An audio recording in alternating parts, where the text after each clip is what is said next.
Арыбаңыз ардактуу көрөрман, эфирде Ак ниет подкасты. Микрофондо аты жөнүм Айжамал Абдикарова. Бүгүн биз өтө олуттуу, өтө бир көйгөйлүү маселе боюнча кеп куралуу деп турабыз. Бүгүн бизде эфирде Баткен шаарынын Аксакалдар сотунун төрагасы 5 жыл бою Баткен облусунда акыйкатчы болуп иштеген Хаит Айкынов агайыбыз. Саламатсызбы? Кош келиптирсиз. Саламатчылык. Алгач эле өзүңүздү тааныштырып өтсөңүз. Рахмат. Мен мурда комсомол партия деп советторунда иштеп, кийинки мезгилдерде ушул жергиликтүү өз алдынча башкаруу органдарынын башчысы катары. Анан акыркы мезгилде мен 2008-10 жылдары 12-ден 17 жылга чейин Кыргыз Республикасынын акыйкатчысынын Баткен областындагы өкүлү болуп иштедим. Бул эми негизги багыты бул укук коргоочу. Мамлекеттик мыйзам менен иштеген орган болгондуктан биз ушул областтын аймагында укугу бузулган жарандар менен иштештиңиздер. Иштеп жүрдүк. Эми бизге негизи жарандар өздөрү кайрылат. Көп учурда өзү адамдын укугун мамлекеттик органдар бар коргой турган. Мисалы үчүн милиция коргойт, прокуратура коргойт.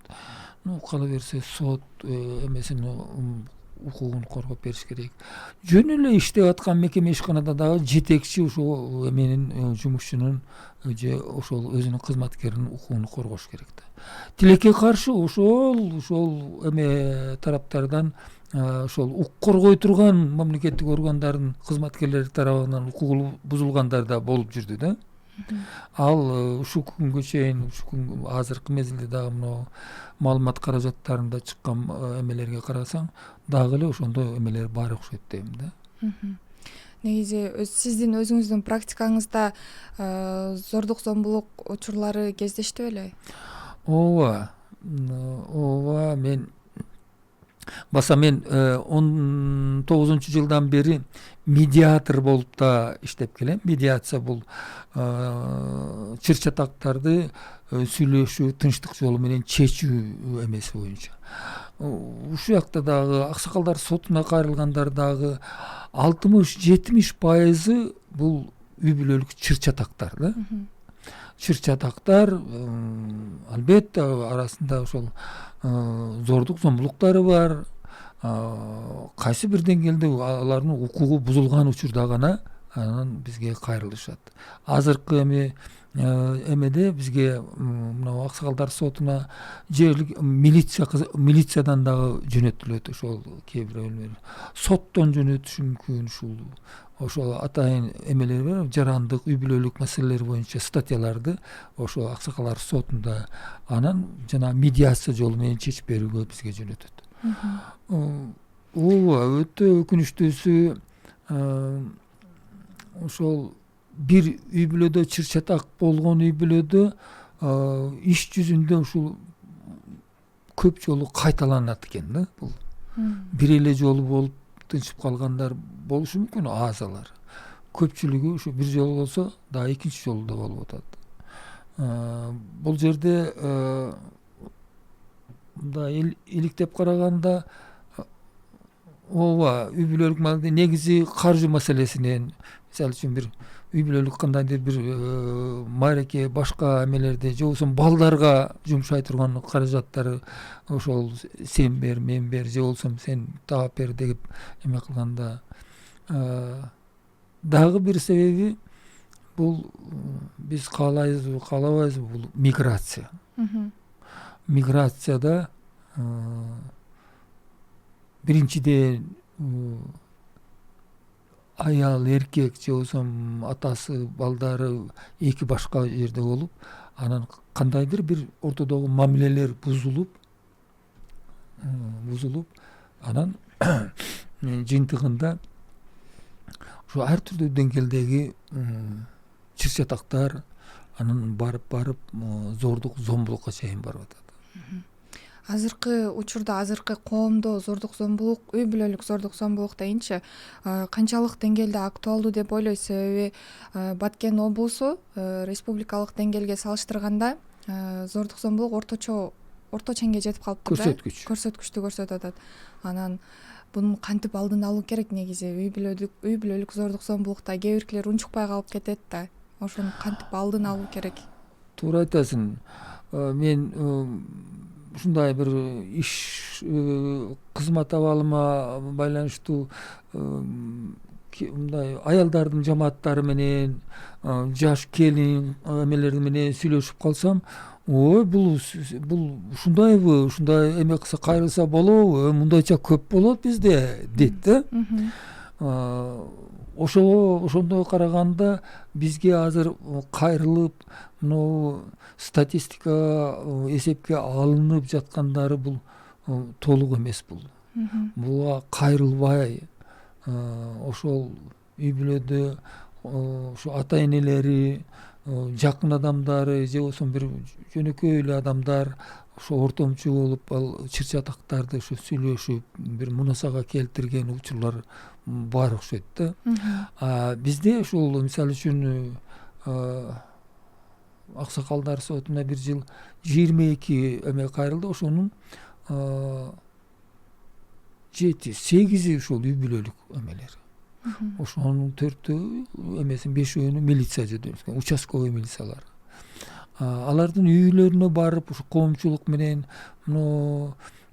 социалдык коргоо органдарында үй бүлө жана балдар деген бөлүмдөрү бар. Ошолордун кызматкерлери менен, жана участкалык милициянын инспектору менен ошол жашаган эмеде аймактагы мындай таасирдүү аксакалдары менен да барып сүйлөшүп жүрдүк.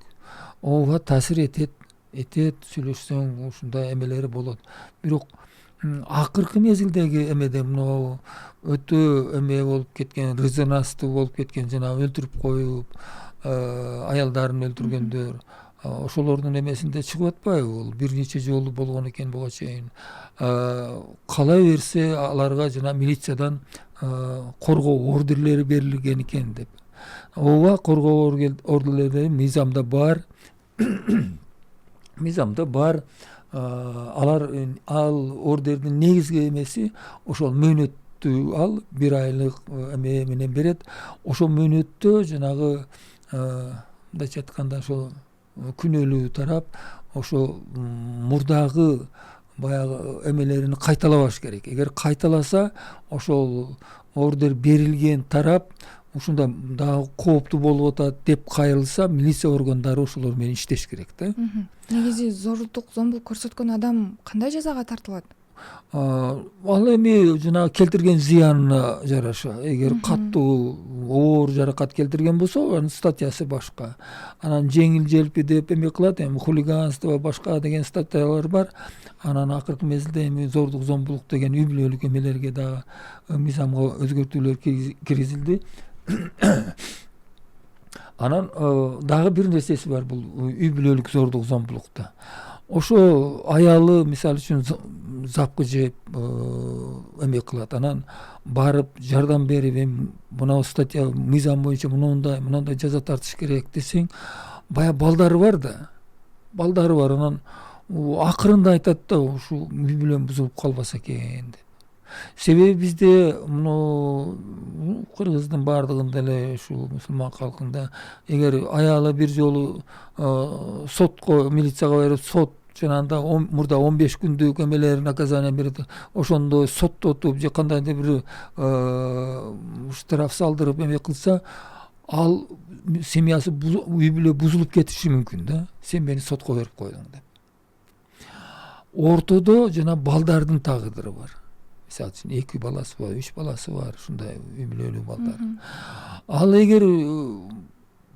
эгер ошону мисалы үчүн баягы кайталаган болуп 1 жыл, 2 жыл камап койгон учурда дагы эле ушул аял жабыркап атат да. Биринчиден күйөө ошо камакта, экинчиден ал бага турган, бая балдарды бакканга эме кыла турган бир адам да, ал дагы жооптуу адам да. Ал жок, кирешеси башка, ал атасынын да, энесинин дагы ордун жүгү өзүгө түшүп, мисалы үчүн түнү күн иштеп калышы мүмкүн, же болбосо карызга батып калышы мүмкүн. Анан балдар дагы кандай болгон учурда дагы атанын тарбиясы, атанын таасири болуш керек да, баягы өспүрүм өсүп бараткан балдарга, кыздарга. Ошолордон жабырып калабы деп көп учурда өзү ошол бир кандай бир зыян жабыркаган болсо дагы ушуну жөн эле мындай эскертип катуу урушуп коесузбу деген учурлар көп. Бул эми баягы анын келечегиге таасир болуп калабы деп көп кооптонот да ошонун. Негизи ооба, аны эми экинчи тараптагы ошону түшүнүп, ошого жараша мамиле кылып өзүнү оңдоп барса, бул жакшы нерсе. Эми тилекке каршы кээ бирөөлөр кайталайт. Айрыкча ичкендер, баягы ичип келип алып анан дагы баягында сен мени милицияга бергенсиң, же анттиң, мүнттиң деген эмелерди ошо ичкен учурда көбүрөөк эме кылышат. Негизи ушундай учурларда кандай чара көрүш керек? Эми эне сөзсүз түрдө өзүнүн балдарын ойлойт да. Бирок мындай аял жактан карап көрсөң деле аялдын өмүр бою ошентип зордук зомбулук көрүп жашагысы келбейт да. Бунун негизи чечими барбы? Кээ бир аялдар ооба, ушу биздин эмеде мен тойдум, мага жетиштүү, мен мындан ары мынтип жашай албайм дегендер да бар. Ал эми айтам го, ал ошонткон күндө да баягы балдардын, үй бүлөнүн түйшүгү өзүнө өзүнө жүктөлүп калып атат да. Азыр эми ушул зордук зомбулукту негизи эле ушу чыр-чатак үй бүлөлүк мамилелерди жакшыртуу боюнча биз ислам дининин дагы эмесин пайдаланышыбыз керек да. Ал жерде ошол эмелер, эрежелер, аял эркек менен кандай мамиледе болуш керек, кандай жоопкерчилиги бар, эркектин аялга болгон канчалык жоопкерчилиги бар, балдарга болгон канчалык жоопкерчилиги бар, ошолордун баардыгы чогулуп келип баягы эменин ыйман дегенге келет да. Ыймандуу болсо үйдө баягы мындай үй бүлөлүк ынтымак, бири бирини түшүнүү, эгер ыйманы жогору бекем болсо ошол көбүрөөк таасир кылат деп ойлойм да мен. Андай десек, азыр эми Кудайга шүгүр мечиттер көбөйдү, намаз окугандар көбөйүп баратат. Анан ошо исламды илим алып, окуп, үйрөнгөндөр көбөйүп атат. Бирок эме дагы көбөйүп атат, баягы зордук, зомбулук да көбөйүп атат. Бул дагы бир эми кеңираак ала турган болсок, ааламда доор коомдун өнү өсүп, бир кандайдыр бир критический эмелери келаткандай да, адамдардын, эки адамдын ортосундагы, мисалы үчүн мурда ата менен бала же бир тууган эч качан мындай соттошпойт десек, азыр соттошуп атат. Ошол эми ислам дини мурдага караганда кыйла кеңири кабыл алынып, кеңири мүмкүнчүлүктөр берилип атат да. Ошолорду мисалы үчүн ата балага канчалык тарбия бериш керек. Дагы бир эмеси бар, ата көбүнчө айтпаса дагы ал өзүнүн жүрүм туруму менен эле тарбиялайт экен да. Апасы айтат эми ондой бол, мындай бол деп көбүнчө. Аталардын да айткандары бардыр. Анан ошол чыр-чатактуу үй бүлөлөрдө чоңойгон балдар эртеси барып өзүнүн үй бүлөсүндө да ошолорду эме кылган, кайталагандары бар экен.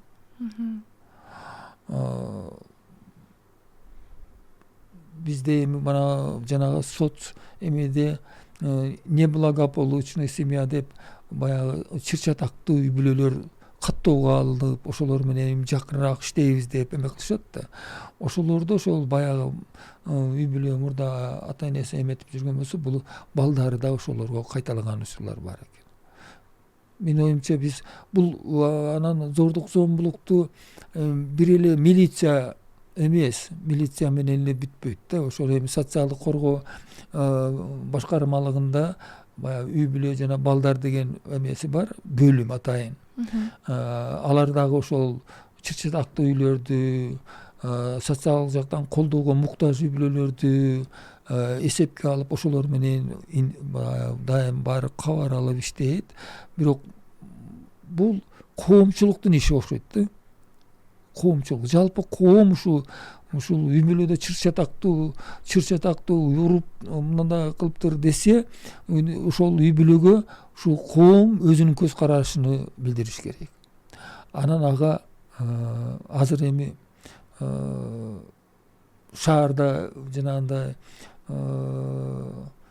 реабилитациялык борбор түзүп, баягы ошол үй бүлөсүндө запкы жеп жашай албай калган аялдар, балдар менен ошол жерде барып убактынча бир тыныгып алып, жардам алып, азыр эми ошол эмелерди атайын ошол запкы жеген жарандарга психологиялык жардам берип, көбү ушул кайталанган сайын баягы психикасы бузулуп, өмүрүндө жашоосуга бир чоң зыян келтирет да бул. Ошолорго ошондой атайын адистердин жардамы, анан эми жергиликтүү өз алдынча башкаруу органдарында дагы жана социалдык кызматкерлер, соцработниктери бар.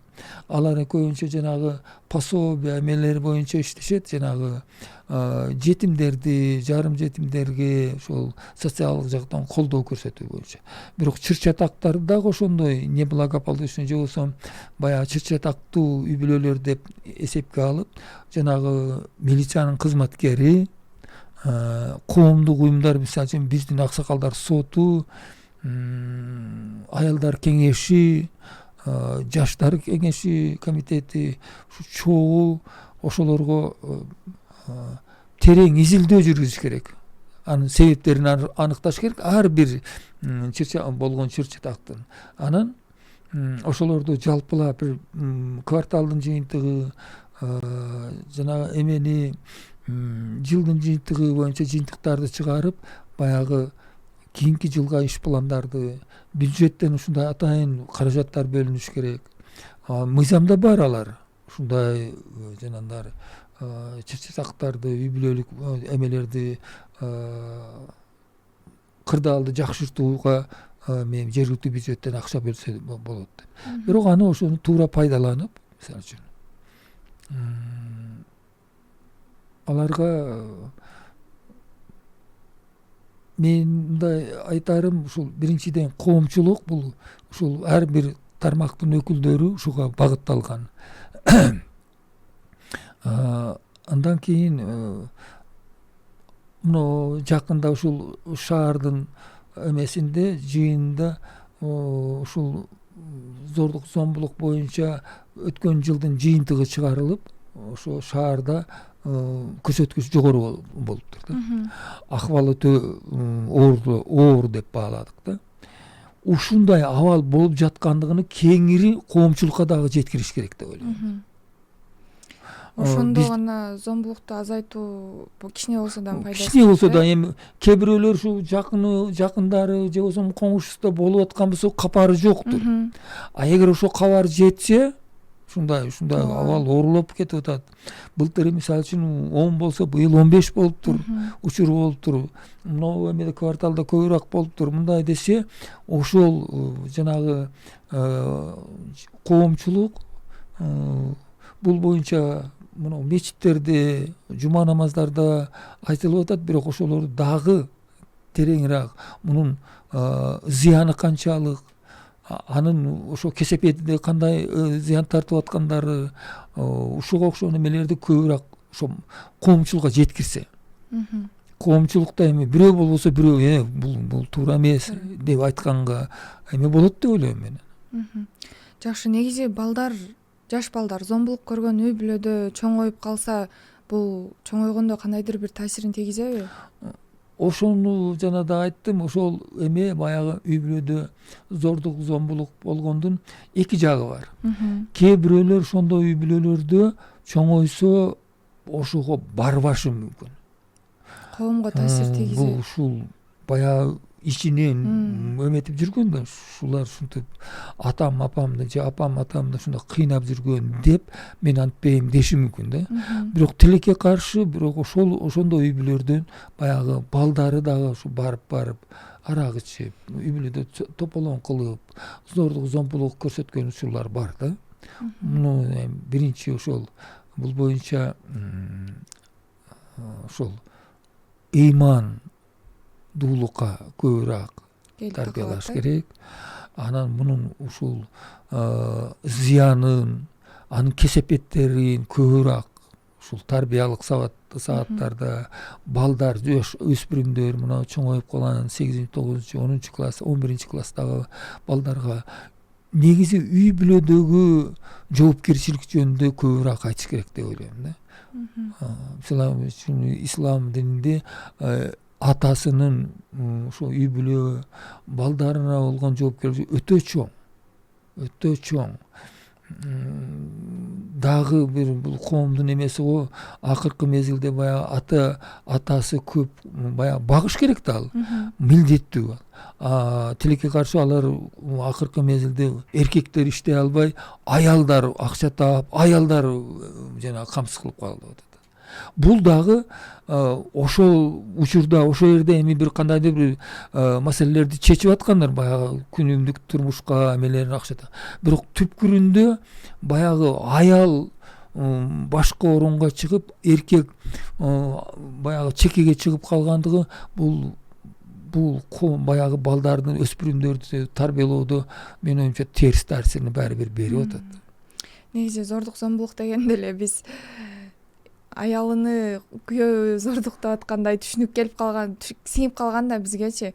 Ушунун тескерисинче дагы учурлар катталабы? Аялдары күйөөлөрүнө зомбулук көрсөткөн? Менин тажрыйбамда болду да. Аялдар барып муштап, эметип, көгөртүп, уруп таштабаса дагы башка жолдор менен аны кыйнап, эрини, аны бир кандайдыр психологический давление кылып, баягы басымдуулук кылып, башка бир жолдору менен аны жабыркатып, аны эми бул постоянно эме кылса оору да бул.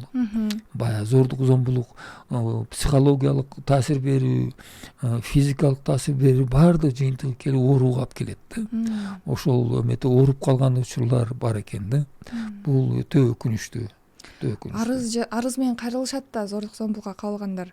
Анан арыз жазыш үчүн кандай далилдер болуу керек? Мисалы үчүн аксакалдар соту тергөө жүргүзбөйт да. Тергөөнү атайын милиция органдары эмелери жүргүзөт.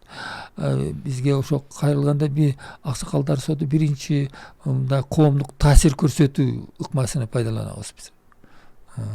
Аны эми биз, мисалы үчүн мен өзүм тажрыйбамда эми ар кандай иштедим, эми көпчүлүгү мени агай деп тааныйт. Мен аларга ошол атасынын, тууган уругунун, же болбосо негизи эле кыргыздын үрп адаттары, салтында ушул үй бүлөдөгү мамиле боюнча атасы баласына болгон мамилеси, аял эрине жасаган мамилеси, ушуларды билгенимче ошолорду пайдаланам да. Пайдаланып ушуларды айтып эме кылганга. Анан баягы коомдо, үй бүлөдө аялдын орду жогорулап, эркектин орду төмөндөп эметкени ушул жерде дагы эме кылат да. Ошол таасир берет. Ошол жанагы чындап эле эчтеке таппай, жумушу жок, эме кылса, үйдө аялы, энеси барып базарда соода кылып, бул үйдө отурса, үй жумушун кылганга мажбур болуп, мында баягы коомдогу эмеси бузулат да, бул психикасы бузулат, башкасы бузулат. Ушундай эмелерге эми бул бир доордон экинчи доордо өткөндөгү өткөөл мезгилдин бир белгилери, эми үмүт бул дагы өтөт. Эркектер өз үй бүлөдөгү өз ордуна келет, өздөрү башкарып, өздөрү камсыз кылып, өздөрү жоопкерчиликти алат. Анан ошондо эми балдар балдардын балдары ушул бир жакшы тарбия көрүп өсөбү деген. Эми үй бүлөлүк зомбулук деп темабыз дагы анын арасында эгер ажырашкан бирок аталары алимент төлөбөгөн учурлар да катталып атат да. Анан ошондой учурда аталарды камап салуу негизи эле туурабы? Себеби канча баласы бар болсо ар бирине алимент төлөйт да, анан атасы да камалып кетсе ошол акча да жок да. Анан ошол боюнча оюңузду айтып атсаңыз. Ооба, мен соттон жөнөткөн бир учур болду. Мына эмеси болуп, атасы алимент төлөбөй бир 340 миңби ушундайга сумма көбөйүп кеткен. Анан бул эмеси 3 баласы бар экен, ушуга мынандай төлөбөй атат деп сотко кайрылган. Анан баягы сыртка чыкпай турган тизмеге киргизип койгула деген да, качып кетип калат деп. Анан мен ошол аял менен жолугуп сүйлөштүм. Башта берки атасы менен сүйлөшсө ушундай дейт: мен азыр иштей албай атам дейт. Өзү Россияда иштейт элем дейт. Муну келип азыр тизмеге киргизип коюптур, мен эмете албайм дейт. Азыр азыраак акчам бар дейт. Бирок муну 300 сомду мен 300 миңди төлөй албайм. Эгер мага уруксат бергенде сыртка чыкканга мен барып иштеп, муну ай сайын төлөнүүчү алиментини анан баягы карызды дагы, мурда пайда болгон төлөбөй жүргөн карыздарды дагы улам кошуп жүрүп мен кутулат элем 1 жыл 2 жылда дейт. Анан барып аялын чакырып, аялы менен сүйлөштүм. Ал айтат: макул дедим, мына болду, сотко берсин. Бул азыр сотко берсең сен муну төлөй турган бир нерсеси барбы десем, жок дейт. Анан кантесин? Анан отуруп сүйлөшүп, кыскасы ал дагы макул болду. Баягы эмеден чыгарганга, баягы тизмеден чыгарды. Ал барып иштеп, мен анча мынча сурап турам. Азыр ошол баягы алиментини дагы, анан да анар карызды бөлүп, бир определенный бир суммасын төлөп келатат. Бул эми удачный мисал да, бул ийгиликтүү мисал да. Бирок төлөбөй койгондор да бар. Азыр эми мыйзам катаалдашып, ана камай турган статья киргизилди. Чын эле ал эми камап койсо ол каяктан бир акча таап бере алса экен. Бул жерде негизи баягы балдардын кызыкчылыгын биринчи орунга коюш керек да. Алар балдар муктаж да баягы алимент акчага. Кийиниш керек, ичиш керек, мектеп окуш керек, билим алыш керек. Ошол балдардын кызыкчылыгын көздөп, кабыл алынган чечимдер ошо балдардын кызыкчылыгын чече турган кылышыбыз керек. Эгер жанагындай чын эле өзү сезсе, өзүнүн күнөөсүнү, жоопкерчилигин сезип эме кылса, ага жанагындай сүйлөшүү жолу менен жана мүмкүнчүлүк берип, ага ошол карыздарды төлөткөнгө мүмкүнчүлүк түзүп бериш керек деп ойлойм. Азыркы учурда зордук зомбулук болуп атканда коңшулардын да кайдыгерлиги күнөөлүү деп ойлойсузбу? Себеби көп учурда эми өздөрүнүн жашоосу кийлигишпей эле коелу деген учурлар да көп катталат да. Анан ушундай коңшуларга кандай кеңеш айтасыз? Зордук зомбулукту көрүп атса кандай иш аракетке барыш керек, эмне кылыш керек? Эмеде ушул мыйзамда преступная халатность дейт, преступное безразличие дейт. Баягы көңүл кош, кылмыштуу деп атаса болот да, муну. Преступный эме деген. Кайдыгерлик. Биздин мынау коомубуз эми өнүгүп атат эми. Өнүгүп атат. Мынау электрондуу эмелер турмушубузга кирип атат. Көп нерселер, мисалы үчүн мурда телефонубуз жок болсо, азыр телефондо Американын, дүйнөнүн аркы бетиндеги адамдар менен байланышып атабыз. Өтө өнүгүп кеткенбиз да азыр. Ошол эле мезгилде жарандардын айлана чөйрөгө, ошол өзү жашаган коомдо кайдыгерлик мамилеси өтө коркунучтуу да. Ошол коңшусу мушташы эметип аткан болсо, анан койчу, мен аралашпай эле коеюн. Анан аралашып барып эме кылса, милицияга чакырса, анан 3-4 күн, 1 жума жана күбө катары чакырып, кайра мен эмне кереги бар деши мүмкүн да. Бул албетте мындай жарандык эме боюнча туура эмес. Эгер чындап ошол зыян тартып, зомбулук көрсөтүп аткан болсо, ага кайдыгер болбош керек да эми. Мүмкүн түздөн түз болбосо бирөө аркылуу же телефон аркылуу ушундай болуп атат деп кабар берип койсо тийиштүү органдар келип жардам бериш керек да. Ушул эле эме ислам дининде да бар да. Эгер бирөө туура эмес кылып атса дейт, токтот, колуң менен токтот дейт. Колуң менен токтото албасаң айт дейт. Айт, туура эмес жолуң деп айт дейт. Анда дагы эч эмеси болбосо анда жаман көр дейт көкүрөгүңдөн дейт. Ошондой туура эмес жолго сенин мамилең ошол эмеси менен дейт. Бул эми бир күндө эле результат бербеши мүмкүн, бирок атадан балага тарбия жолу менен берилип барса, бул дагы жакшы эмелге алып барат деп ойлойм. Кайдыгерлик албетте туура эмес. Кайдыгерлик зордук, зомбулук негизи эле ушу туура эмес жолго барган аракеттерди, кыймыл аракеттерди ага кайдыгер болсо, кайдыгерлик бул өтө биздин коомдун бир оорусу да бул. Кайдыгерлик эмирак. Бул дагы ушу тарбия жолу менен оңолот. Сөз эфирибиздин аягына чыгып баратат. Ошондой болсо дагы акыркы суроомду узатайын. Сиз мурда бир 10 жыл, 15 жыл мурдагы зордук зомбулук менен азыркы учурдагыны салыштыра аласызбы? Көбөйүп атабы, азайып атабы? Кандай зордук зомбулук күч алып атат? Анан мурдагы эмелерге ушул менен салыштырганда биринчиден саны өсүп атат. Муну эми көбүнчө түшүрүп атат. Элдин саны өсүп атат, бул кылмыштуулук да өсүп атат деп. Дагы бир себеби мурда ошо жана айттым, ушул токмок жерип эле жүрө бериппиз, биз эч кимге кайрылбаппыз деп. Баягы үй бүлөдө айрыкча аялдардын көпчүлүгү өзүнүн укугуну,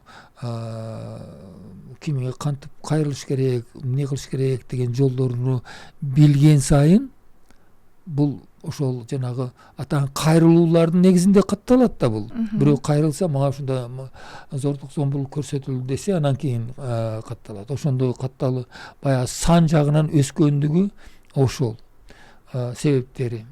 Элдин саны да өсүп атат, анан жанагы аялдардын негизи эле эменин укуктук билим деңгээли жогорулап аткандыгына, өзүнүн укугун билет да анан кайрылат. Дагы бир эмеси айырмасы өтө өкүнүчтүү, өтө акыркы эмелерде, мына социалдык тармактарда чыккан эмеси, өтө мыкачылык менен көрсөтүлгөн зордук зомбулуктар көбөйүп атат, катталып атат да. Өлтүрүп коюу, союп коюу, каттуу зыян келтирген учурлар көп болуп атат. Бул өтө өкүнүчтүү. Муну менен айтам го, дагы эле бул бир эле укук коргоо органы же башка менен бүтпөйт. Бул коомчулук, ар бир мамлекеттик органдар бар эми баягы эметкен. Андан тышкары коомчулук дагы бул маселеге кайдыгер карабай, муну биринчиден ошону чыныгы ушундай көйгөйлүү маселе экенин көтөрүп коомчулукка жеткириш керек. Экинчиден ошого болтурбоо боюнча эми жолдору көп, бош убакты болбой, мисалы айрыкча жаштарда бош убактыны туура уюштуруу, ар түрдүү эмелерди, темада жолугушуулар, бир спорттук оюндар, башка эмелер менен, кыскасы ошо ичкендер көбүнүн эметсең иши жок, үй бүлөсүндө шарды жок, анан кыйналып бар бир жолу ичет, эки жолу ичет, анан бир жолу көчөгө чыгып ичип атат. Ошондой эмелерди мына ишкерлик эмелерди колдоолор көрсөтүп атпайбы? Мамлекет тарабынан жеңилдетилген башка жолдору, проекттер менен жардам берип атат. Ошондой кылып баягы канткенде дагы адам кандай бир иш менен алек болсо, баягы бош убакты болбой, баягы башка мыйзамсыз жолдорго барбайт деп ойлойм. Бүгүнкү эфирибиздин демек жыйынтыгы: эч бир адам зомбулукка чыдоого милдеттүү эмес, укугу бар, жардам бар, унчукпай калбаш керек, Унчукпай калбаш керек. Анан ал жеке адамдын эмеси, а коомчулук дагы ушундай зордук зомбулукка кайдыгер болбош керек да. Кайдыгер болбош керек. Бизге бөлүнгөн да убакыт аягына келип калды. Бүгүн биз өтө оор жана маанилүү теманын алкагында кеп курдук. Бүгүн бизде конокто Баткен шаарынын Аксакалдар сотунун төрагасы, 5 жыл бою Баткен облусунда акыйкатчы болуп иштеген Хайыт агай болду. Келип бергениңиз үчүн чоң рахмат агай. Ушундай кеп кеңештериңиз менен бөлүшүп тура бериңиз. Азыркы учурда өтө эле бир олуттуу тема десек да болот да, бул үй бүлөлүк зордук зомбулук. Терең ыраазычылык сизге. Рахмат.